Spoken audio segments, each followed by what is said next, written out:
రాష్ట్రంలో కోటికి పైగా కుటుంబాలుంటే అందులో 90 లక్షల రేషన్ కార్డులున్నాయి. ప్రభుత్వం అమలు చేస్తున్న అనేక సంక్షేమ పథకాలకు రేషన్ కార్డునే ప్రామాణికంగా తీసుకుంటుండటంతో అనర్హులు లబ్ధి పొందుతున్నారని, తద్వారా ప్రజాధనం దుర్వినియోగమవుతుందన్న ఆరోపణలున్నాయి. దుబారాను అరికట్టే క్రమంలో రాష్ట్ర ప్రభుత్వం సమగ్ర విధానాన్ని రూపొందించడంపై దృష్టి పెట్టింది. రేషన్ కార్డులు సబ్సిడీ బియ్యాన్ని అందుకోవడానికి మాత్రమే ఉపయోగపడాలని, సంక్షేమ పథకాలకు అవి గుర్తింపు కార్డులుగా మాత్రమే ఉండాలి తప్ప అర్హతను నిర్ధారించే కొలమానంగా ఉండొద్దని ప్రభుత్వం ఆలోచిస్తుంది. రేషన్ కార్డులను వెల్ఫేర్ స్కీమ్ల నుంచి డీలింక్ చేయడంపై కసరత్తు మొదలైంది.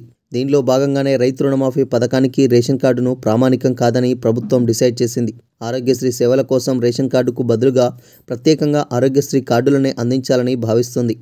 రానున్న రోజుల్లో అన్ని సంక్షేమ పథకాలకు ఇదే తరహా విధానాన్ని అమలు చేయాలనుకుంటున్నది. దీనిపై స్పష్టత రావడానికి వీలుగా ప్రభుత్వం త్వరలోనే కేబినెట్ సబ్ కమిటీ ఏర్పాటుకు కసరత్తు ప్రారంభించింది. అసెంబ్లీ బడ్జెట్ సమావేశాల్లోనే దీనిని చర్చకు పెట్టి సభ్యులందరి అభిప్రాయాలను పరిగణనలోకి తీసుకోవాలనే నిర్ణయానికి వచ్చింది.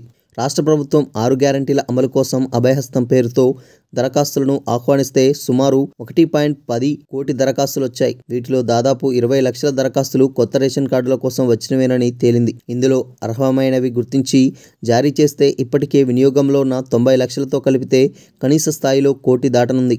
ఇందులో చౌక ధరల దుకాణాల ద్వారా రెగ్యులర్గా బియ్యం తీసుకుంటున్న కుటుంబాలను గుర్తించి వాడకుండా ఉన్న కార్డులను తొలగిస్తే ఎన్ని ఫిల్టర్ అవుతాయనేది స్పష్టత వస్తుంది.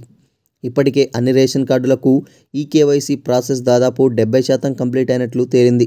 అన్ని పథకాలకు రేషన్ కార్డును కొలమానంగా తీసుకునే విధానానికి స్వస్తి చెప్పి కేవలం సబ్సిడీ బియ్యానికి మాత్రమే ఆ కార్డును పరిమితం చేయాలన్నది ప్రభుత్వ ఆలోచన.